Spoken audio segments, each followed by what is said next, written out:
Newt Gingrich's dramatic victory in last weekend's South Carolina Republican primary shows that the GOP is not yet ready to decide who it wants to represent it in the electoral contest that's coming up later in the year. And the party, of course, is in ideological flux and has been for some time. His victory tells us three things. Firstly, the contest is going to be longer than expected. Secondly, it's going to be more costly.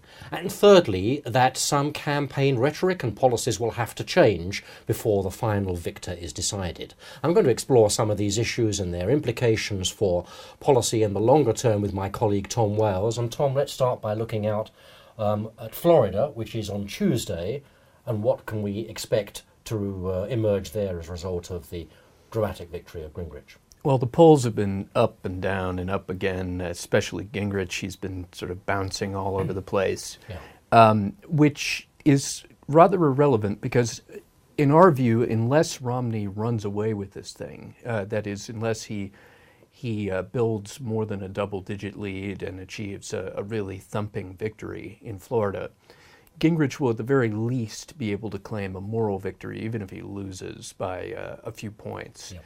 So, it's the outcome itself doesn't matter unless Romney runs away with it. If he doesn't run away with it, it means that the race is going to continue in heated fashion until at least the beginning of March, when we have the Super Tuesday primaries. Is Florida more representative of the GOP as a whole than South Carolina? Much more so. It's a very large, diverse state. It's has everything from sort of deep South, sort of Southerners in the Panhandle area to Miami Cubans to sort of everybody in between, these sort of snowbirds, so-called retirees who have come to roost permanently instead of fly back and forth to their old northern home. So it's a real mixture, and that makes it much more significant than the other states, much bigger prize. But that said, it looks pretty close now, and unless Romney really gets back to a very thumping lead, it doesn't look like it's going to be capable of ending this thing. And then we've got a lull, and then we've got Super Tuesday, and then we've got probably the possibility of a decision of some sort emerging by then. Well, we hope so. I mean, you especially hope so if you're a member of the Republican National Committee, because it would be very unfortunate for the party if the race were to continue longer, because it's been nasty.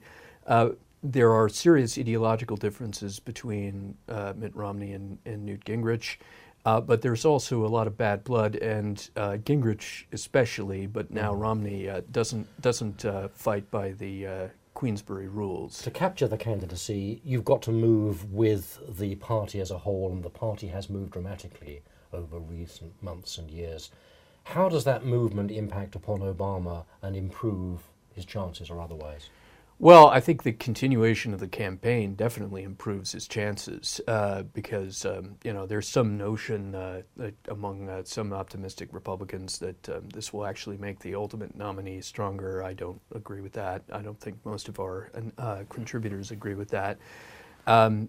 What's going on here, though, is actually a real challenge for Romney, who's probably, after all, the eventual nominee when all is said and done.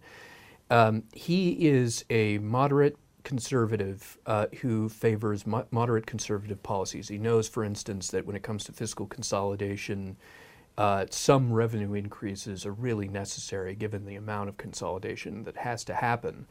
That is going to lead to a real clash, a really serious clash immediately if he wins the general election and has to face the Republican House especially, and a likely Republican Senate, assuming there's a GOP takeover there. So I think either way we could see more instability in U.S. politics, more sort of fractiousness in policymaking, even if you have a sort of Republican sweep. That's not our main case, but Romney would give the party a chance anyway. Thanks, Tom. And thank you for watching. We've been analysing the implications of the presidential race in the Daily Brief this week, and will be continuing to do so in future. Do look out for that.